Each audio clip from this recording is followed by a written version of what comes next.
네, 계속해서 나누듯이 지금 이제 바울이 에베소 성도들을 위하여 간절히 무릎 꿇어 기도하고 있죠. 하나님 앞에 기도하고 있는 것입니다. 그래서 그 기도의 어떻게 보면 첫 번째라고 할 수 있는 16절을 저희가 어저께 봤죠. 그 핵심은 속사람을 능력으로 강건케 하시기를 구하고 있어요. 성령으로 말미암아 속사람을, 그리고 이제 17절에 들어와서는 믿음으로 말미암아 그리스도께서 너희 마음에 계시게 하시었고 너희가 사랑 가운데 뿌리가 박히고 터가 굳어져서, 믿음으로 인해 그리스도께서 너희 마음에 계시게 하도록 기도하고 있고요. 사랑 가운데서 뿌리가 박히도록 기도하고 있고 사랑 가운데서 터가 굳어지도록 기도하고 있습니다. 바울의 기도입니다. 여러분, 이 바울의 기도를 통해서 우리를 향한 주님의 뜻을 우리는 알 수 있는 것입니다. 이 본문에 보면요, 세 가지 중요한 동사가 나옵니다.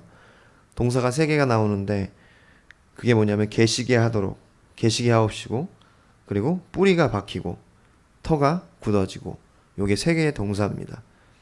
바울이 기도할 때 이 문장에서 세 개의 단어를 동사로 사용하고 있다는 거예요. 카토이 케사이, 이게 계시게 하도록, 거주하다 이런 뜻이고요. 이제 이게 카토이 케사이는 이 동사가 변형된 거예요. 시제에 맞춰서, 부정과거라는 시제에 맞춰서. 그래서 원래 원어는 카토이 케오라는 거죠. 카토이 케오는 거하다, 거주하다 이런 뜻입니다.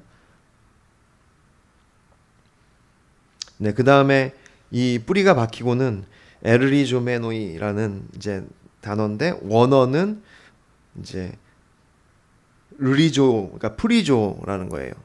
르자에다가 이렇게 헬라어에서 이렇게 콤마가 들어가면 그게 흐자로 발음이 되거든요. 강조가 되면서 르인데 르 강조하면 흐가 되는 거예요. 그래서 흐리조 이렇게 되는 겁니다. 그게 뭐냐? 뿌리가 박히다. 별로 관심 없죠. 헬라어. 자, 그다음에 이제 공부하다 보니까 이렇게 나누고 싶은 것 같아요. 막 공부하니까. 테데멜리오 메노이. 그러니까 이제 데멜리오라는 이제 원래 원어가 이제 테데멜리오 메노이 이렇게 바뀐 거예요. 원래 원어는 기초를 닦다. 근데 이제 부정과거. 그러니까 언젠가 기초를 닦았다. 이 과거에 이제 어떤 정해지지 않는 시점에 그렇게 그 기초를 닦고 그것이 오래 지속되는 그런 뜻이에요.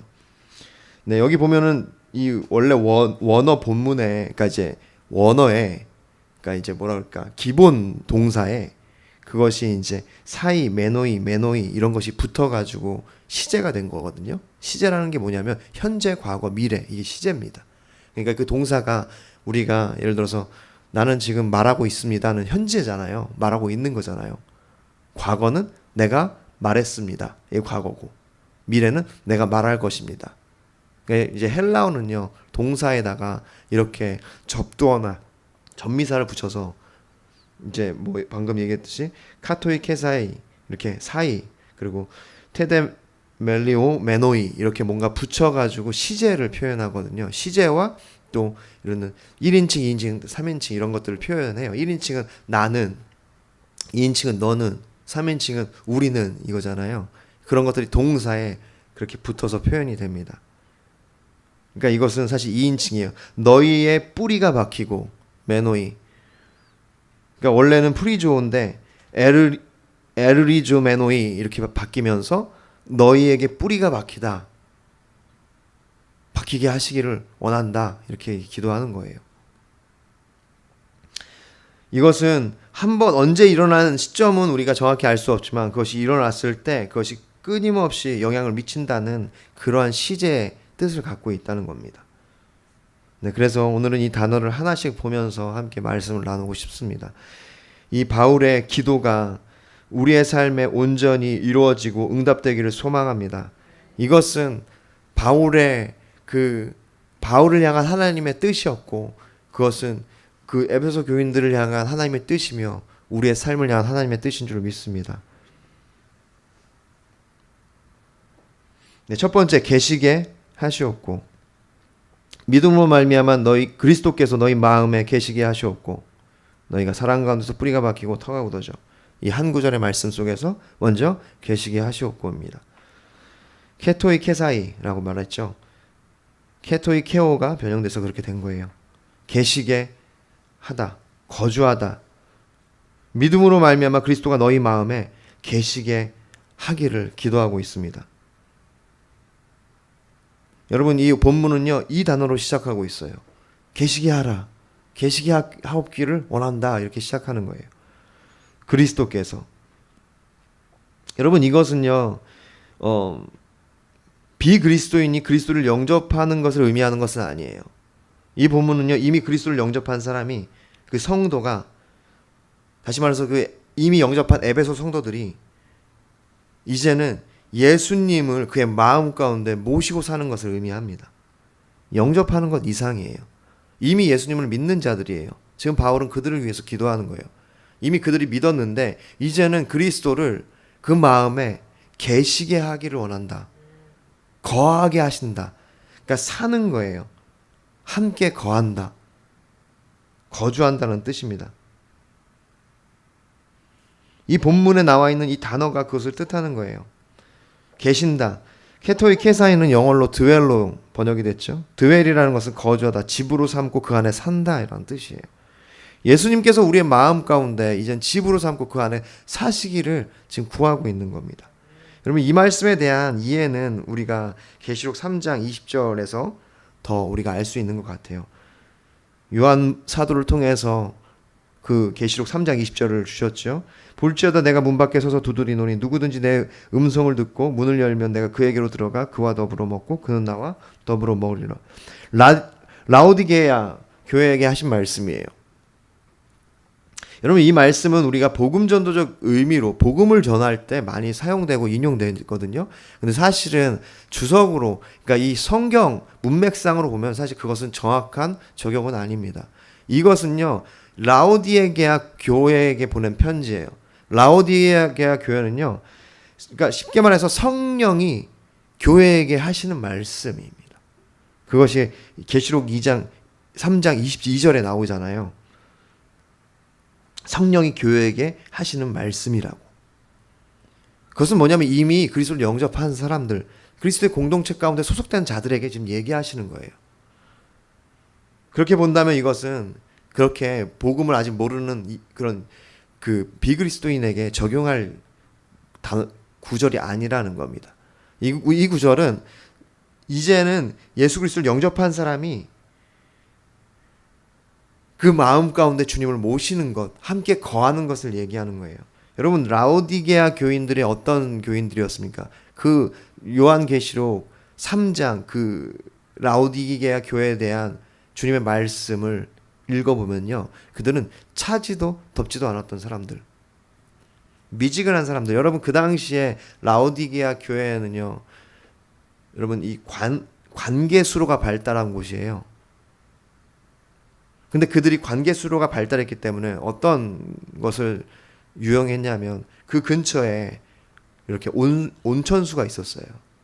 그래서 그 온천수에다 관계 그 수로를 잘 연결해서 그들이 그 온천수를 사용했다는 거예요. 이 온천수가 뜨겁죠. 근데 그것이 점점 이 동네로 그 수로를 따라서 오다 보면 이 물이 미지근해진다는 겁니다. 그럼 그것을 먹었을 때 이 정말 맛도 없고 미지근하고 해서 뱉어버린다. 여러분, 그게 라오디게아 교회 지역의 특징이었어요. 사도 요한이 그런 특징을 가지고 그게 주님의 말씀을 전하는 거거든요. 그러니까 우리가 미지근한 물을 먹으면 사실 별로 시원하지도 않고 뭐 이게 이상하잖아요. 사실 그렇잖아요. 우리가 시원한 물을 먹든지 아니면 뜨거운 물을 먹든지 이렇게 둘 중에 하나를 좋아하기도 합니다. 그렇기 때문에 그들의 불순한 신앙을 얘기하는 거예요. 세상과 타협한 신앙. 영원한 생명은 소유했지만 매우 가난하고 미숙한 상태로 예수님을 더욱 깊이 알지 못하는 상태, 눈이 멀고 속이 빈 상태, 이런 그들의 신앙을 책망하시면서 하신 말씀이 바로 이 말씀이에요. 볼지어다 내가 문 밖에 서서 두드리노니 누구든지 그 문을 열면 내가 그에게로 들어가 그와 더불어 먹고 그는 나와 더불어 먹으리라. 거주하신다는 뜻이에요. 주님이 함께 살겠다는 뜻입니다. 여러분, 그 라오디게아 교회의 그런 맹숭맹숭한 미지근한 신앙에 대한 처방으로 지금 말씀하신 것이 이 말씀이고, 오늘 에베소 교인들을 향한 바울이 기도하는 내용이 바로 같은 뜻입니다. 그들의 그런 신앙이, 그들의 신앙 생활이 그렇게 미지근하게 그렇게 머물지 않고 뜨겁기를 원하는 거예요. 주님을 영접하고 이제 그와 더불어 먹고 살면서 그분이 그의 마음 가운데 거하면서 뜨거운 신앙 가운데 나아가기를 원하는 겁니다. 여러분, 함께 산다는 것이 무엇입니까? 그것은요, 이제 각별한 관계가 되는 거예요. 거처에 여러분, 믿음으로 말미암아 그리스도께 너희 마음에 계시게 하라, 너희 마음에 거주하게 하라, 이런 뜻이에요. 믿는 것 이상입니다. 여러분, 이것은 믿는 것 이상이에요. 그리스도를 믿는 자가 되는 것과 우리 마음에 그리스도께 사시는 것, 거하시는 것은 커다란 차이입니다. 많은 신앙인들이 그리스도를 믿고 그리스도인이 돼요. 영접합니다. 그런데 그리스도를 거주하게 하는 건 다른 차원이에요. 어저께부터 저희가 그 차원에 대해서, 어떤 수준에 대해서, 그런 것에 대해서 얘기하고 있잖아요. 여러분, 이것은요, 그냥 단순히 믿고 그렇게 살아가고 그렇게 미지근하게 사는 신앙생활을 뛰어넘어서 이젠 주님이 내 안에 거주하면서 주님이 역사하기 시작하는 것을 의미합니다. 그분과 함께 사는 것은 그분의 생각처럼 생각하고 그분의 말처럼 말하고 그분이 성품처럼 다른 이들을 대하는 것이에요. 여러분, 이제 주님을 개인적으로 알기 시작하는 겁니다. 여러분, 주님을 개인적으로 알고 있습니까? 정직하게 우리가 주님을 공적으로는 알죠. 그분이 우리의 구주라는 것은 알고 있습니다. 그렇게 믿고 있죠. 그분은 우리의 삶의 영혼과 같죠. 우리 죽을 수밖에 없는 우리 영혼을 이제 영원한 나라로 옮기신 하나뿐이 우리의 소망이고 우리 생명을 살리신 분, 우리가 그렇게 공적으로 객관적으로 알지만 우리가 주관적으로 개인적으로 알고 있냐는 말이에요. 여러분, 우리가 이 말에 여러분 너무 쉽게 네라고 대답하지 마십시오. 여러분, 정말 주님이 여러분을 향하여 그렇게 친밀하게 말씀하시고 대화하시고 여러분의 마음 가운데 찾아오신 적이 언제입니까? 여러분, 우리가 공적으로 주님을 믿고 알고 의지하는 것과 주님이 거하심으로 말미암아 내가 개인적으로 그분과 교제하고 관계하고 함께 동행하는 것은 다른 거예요. 여러분, 에녹이 주님과 동행하자 그가 죽음을 보지 않고 하늘나라로 들려 올라갔습니다. 여러분, 이것이에요. 마음에 계신다는, 거하신다는 것은요, 이제 나와 개인적으로 주님이 친밀한 사이가 되는 거예요.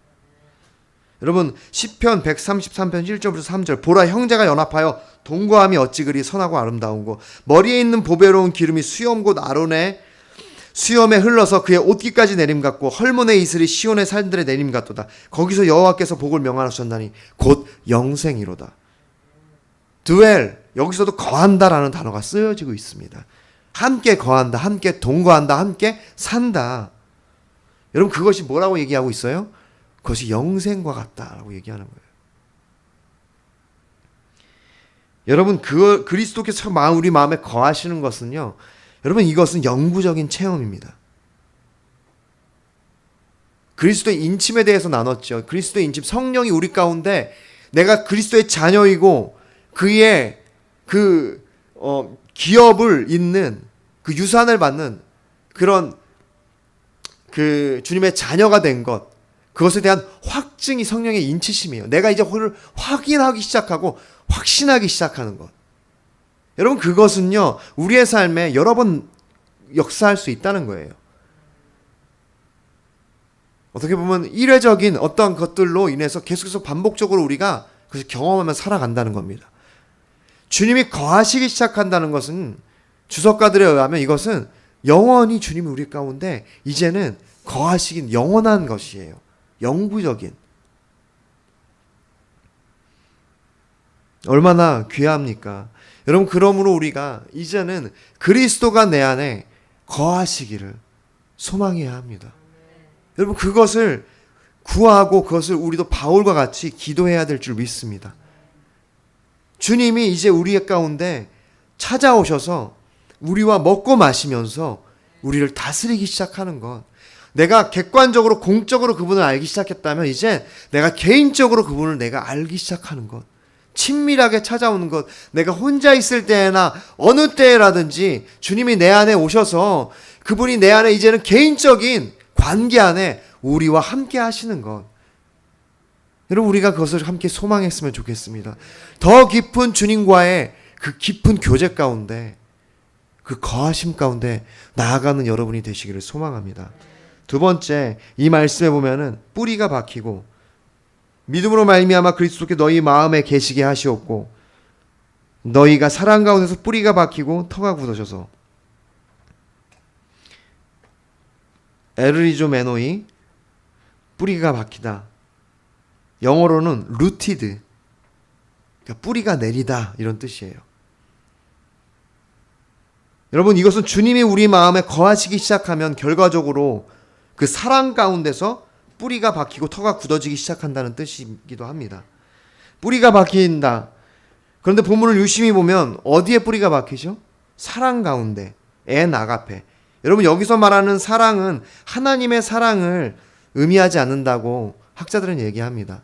왜냐하면 그 뒤에 하나님의 사랑에서 명확하게 지칭하기 때문에 여기서는 그냥 우리 기독교의 신앙의 기반이죠. 하나님의 사랑인데 그냥 그 아버지가 가지고 계신 그 사랑, 그것을 기반으로 얘기한다는 거예요.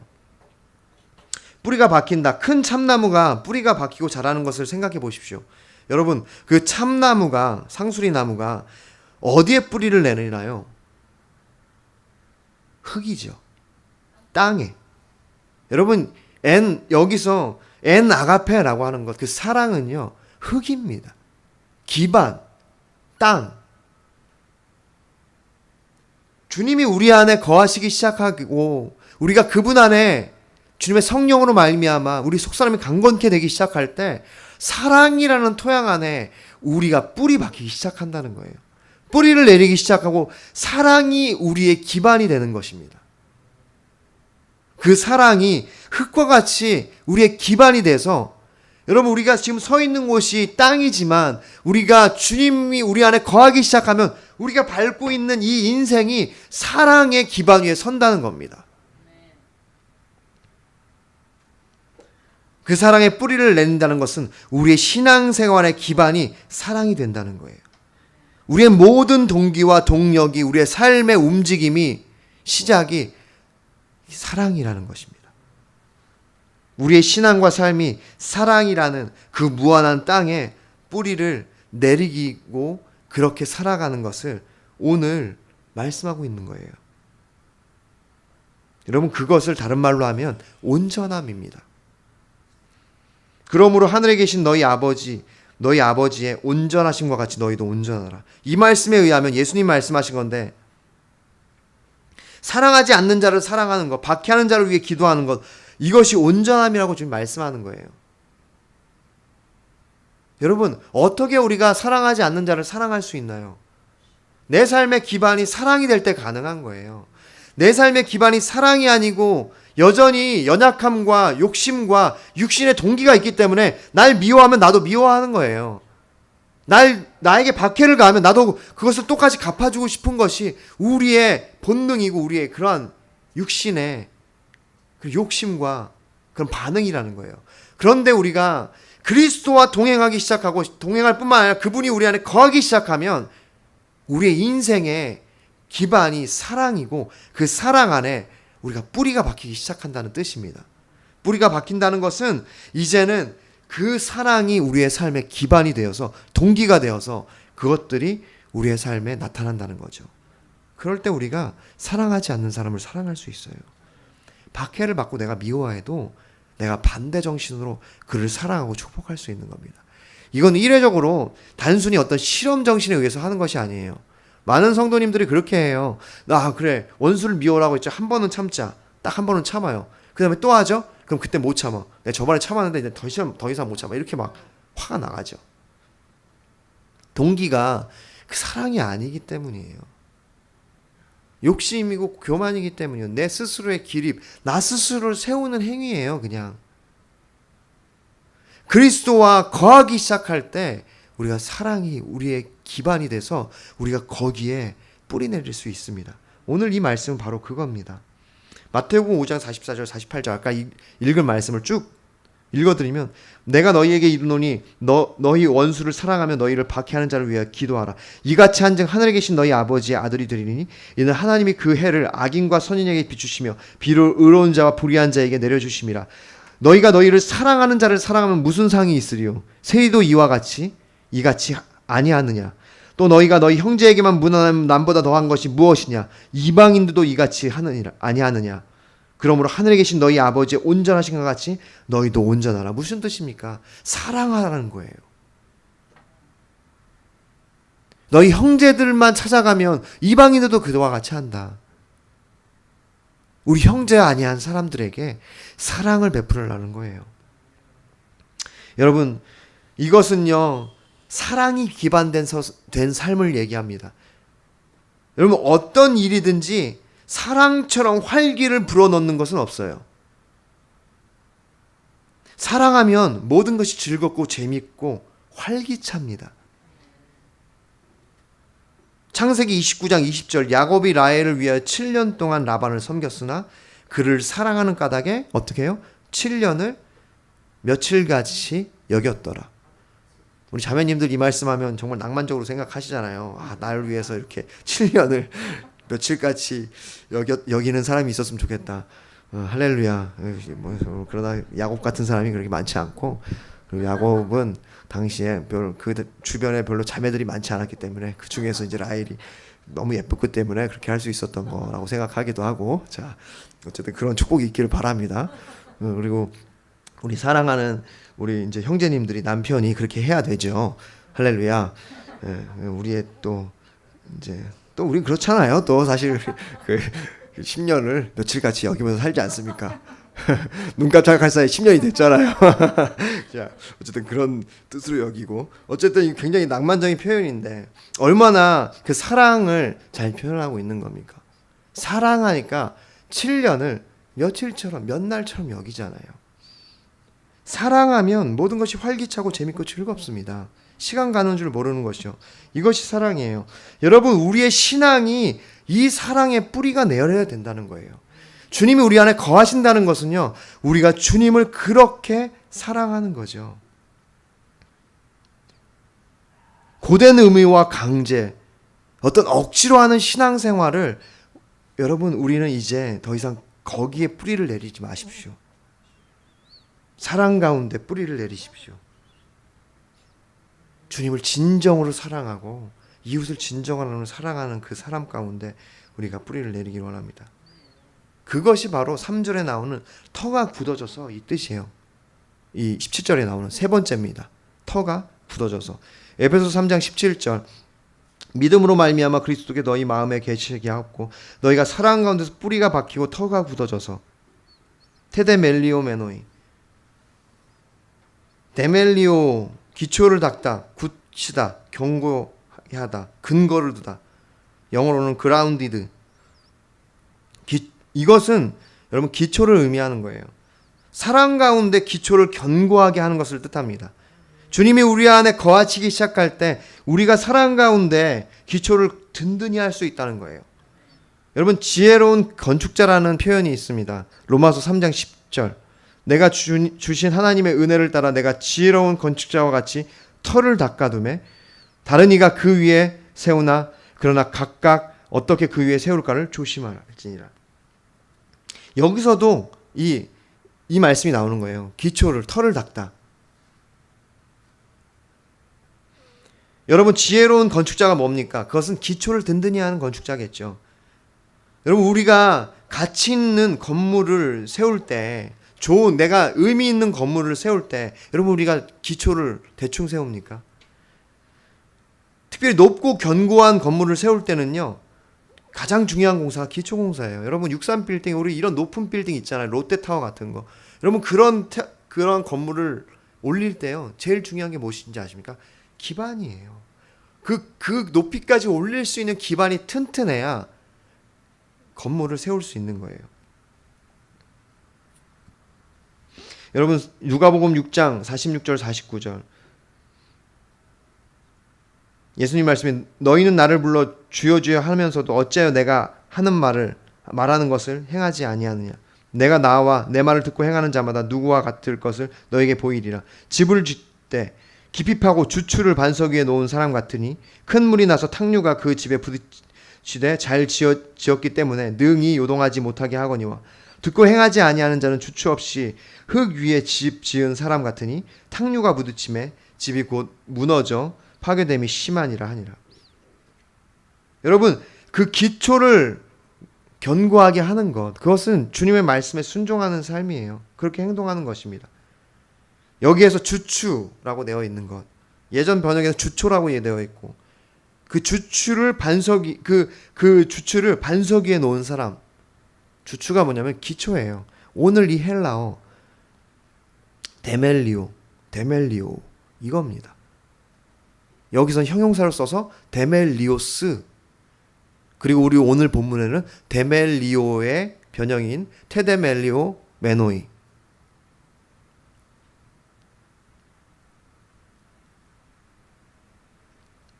우리의 주추, 이 기반을, 신앙의 기반을 그렇게 사랑 가운데서 말씀에 순종함으로 온전히 쌓아가야 됩니다.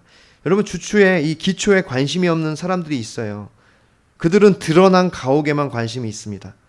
듣고 행하지 않는 사람, 그런 사람은요, 큰 물, 홍수, 인생의 홍수 앞에 삶이 송두리째 무너지는 거예요.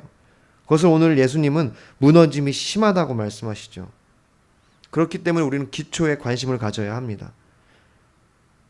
보기 좋은 건물을 세우는데 관심을 갖기 전에 우리의 삶이 성공하고 우리의 삶이 그렇다가 변하는 것에 관심을 갖기 전에 우리는 우리의 신앙과 우리의 마음과 우리의 이 심령에 이 주추를 세우는 것에 관심을 가져야 돼요. 그것이 뭐냐? 예수 그리스도가 너희 마음에 계시게 하다. 이 말씀이에요. 여러분 영적인 생활에는 그 어떤 종류의 지름길도 없습니다. 시간이 걸립니다. 시간이 필요합니다.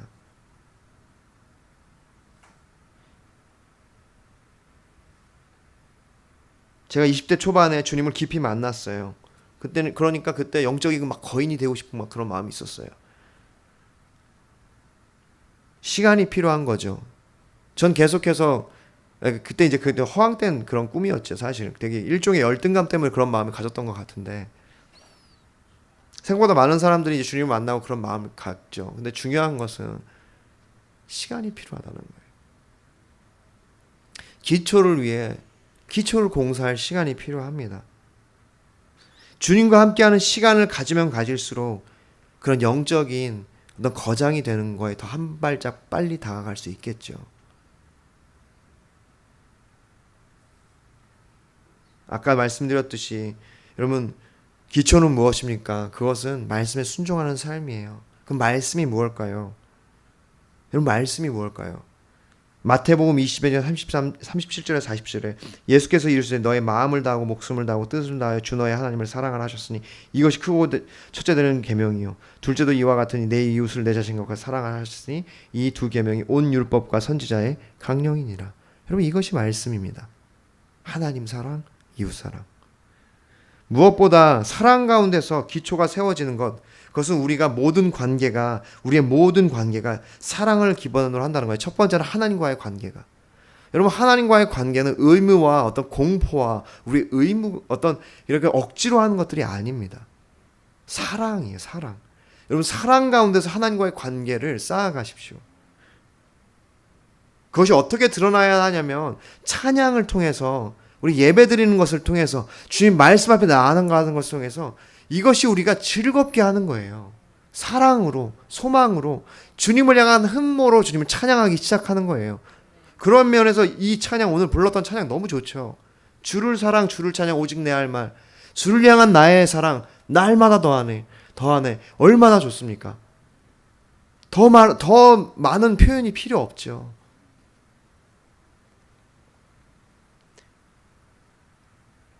여러분, 우리는 습관적인 예배의 태도를 반성하고 회개해야 합니다. 우리가 많은 순간 이렇게 습관적으로 주님을 예배하고 그냥 앉아있고 그냥 때우고 내가 그냥 의무감으로 내가 뭔가 그렇게 주님께 예배한다는 거예요. 그것은 우리가 기초를 온전히 쌓는 것이 아닙니다. 예배 때마다 내가 사랑의 기반으로 주님을 예배하고 주님을 찾는 것, 그것이 바로 말씀에 순종하는 거고, 그것이 바로 우리가 사랑 가운데 기초를 단단히 하는 것입니다. 그래서 저는 이 attitude is everything이라는 말이 있어요. 제가 어느 교회에서 봤는지, 방문했을 때 그 강단에 써 있었던 것인지 아니면 제가 영상에서 봤는지 모르겠지만 그 강단에 그렇게 써 있었어요. Attitude is everything. 태도가 모든 것이다. 여러분, 사실 그렇습니다. 우리의 예배의 태도가 모든 거예요. 우리의 신앙의 깊이요? 예배의 태도입니다. 내 예배의 태도가 굉장히 뭔가 딱딱하고 그냥 그 의무적이고 습관적이고 그러면요, 주님을 향한 우리의 태도가 그런 거예요. 주님과의 우리의 관계가 그런 겁니다. 내 예배의 태도가 주님을 향해 흠모로 가득하고 어떤 갈급함과 주님을 향한 사랑으로 가득하고 간절함으로 가득하다면 그것이 내 신앙의 태도고 예배의 태도예요. 내 믿음의 태도라는 거예요. 그게 나와의 주님과의 관계의 현 주소입니다. Attitude is everything이에요. 난 태도는 대충 하면서 나 주님 사랑해 라고 여러분 얘기하지 마십시오. 주님을 사랑하면 우리가 헌신하게 돼 있고 주님을 사랑하면 우리의 삶의 태도가 바뀌고 예배의 태도가 바뀌는 겁니다. 여러분, 그와 같이 우리는 이웃을 사랑해야 합니다. 둘째, 이것이니 내 이웃을 내 자신과 같이 사랑하시라 하신 것이라. 이보다 더 큰 계명이 없느니라. 야고보서 1장 27절에 하나님 앞에서 정결하고 더러움이 없는 경건은 곧 고아와 과부를 그 환난 중에 돌보고 또 자기를 지켜 새 속에 물들지 아니하는 그것이니라. 여러분, 진짜 정결하고 더러움이 없는 경건, 참된 경건의 능력은 뭐냐면요, 고아와 과부를 돌아보는 거예요. 나만 잘 되고 나만 복받고 나만 넉넉한 삶을 사는 것이 아니라 우리 삶의 주변에 어려운 사람들을 돌보기 시작하는 거예요. 여러분, 우리가 그 깊은 경건의 단계까지 나아가기를 원합니다. 언제 그렇게 할 수 있냐면 주님이 우리 마음에 거하실 때, 사랑 가운데서 뿌리가 박히고 우리의 기초가 세워지기 시작할 때, 저는 그래서 우리 교회가, 이 마무리의 교회가 주님이 거하시는 교회가 돼서 이와 같은 참된 경건의 모습이 나타나기를 원해요. 우리가 우리 교회만 잘 되고 우리 교인들만 사랑하고 이곳이 뭐 우리만 뭐 하는 것이 아니라 우리가 없을 때라도 부족할 때라도 우리를 통해서 참된 경건의 모습이 나아가기를 원합니다. 그리고 예수님 말씀하셨잖아요. 아까 마태복음 5장에서 이렇게 너희를 사랑하는 자를 사랑하면 무슨 소용이 있냐고. 세리도, 죄인으로 취급받던 세리도 그렇게 한다고. 형제에게만 무난하고 인사하면 그것이 뭐냐고. 여러분, 우리가 삶의 사랑으로 기초를 쌓는 것은요, 우리가 미워하는 자들을 사랑하기 시작하는 거예요. 나에게 해를 끼치고 나를 욕하고 나에게 손가락질하고 나를 뒷담화하고 나를 별로 좋아하지 않는 사람을 사랑하기 시작하고 주님의 그리스도의 사랑으로 대하기 시작하는 것. 여러분, 이것이 우리 공동체의 힘이 되기를 원합니다. 여러분, 우린 누구도 세상 사람들도 하는 것처럼 나를 사랑하는 사람 사랑하고 내가 싫어하는 사람, 아유 나 저 사람 싫어. 하나님 나 선택할 수 있죠? 나 주님 인격적인 분이시니까. 여러분, 이것은 주님을 이용하는 거예요. 주님이 주신 성품과 인격을 이용하는 겁니다. 주님은 우리를 미워하는 자, 원수 같은 자를 사랑하기를 원하세요. 그것이 사랑 위에 기초를 쌓는 거예요. 그렇지 않고 우리가 하나님 안에서 뭔가 발전하기를 바라고 더 깊어지기를 바라면 그것은 우리의 헛됨이죠.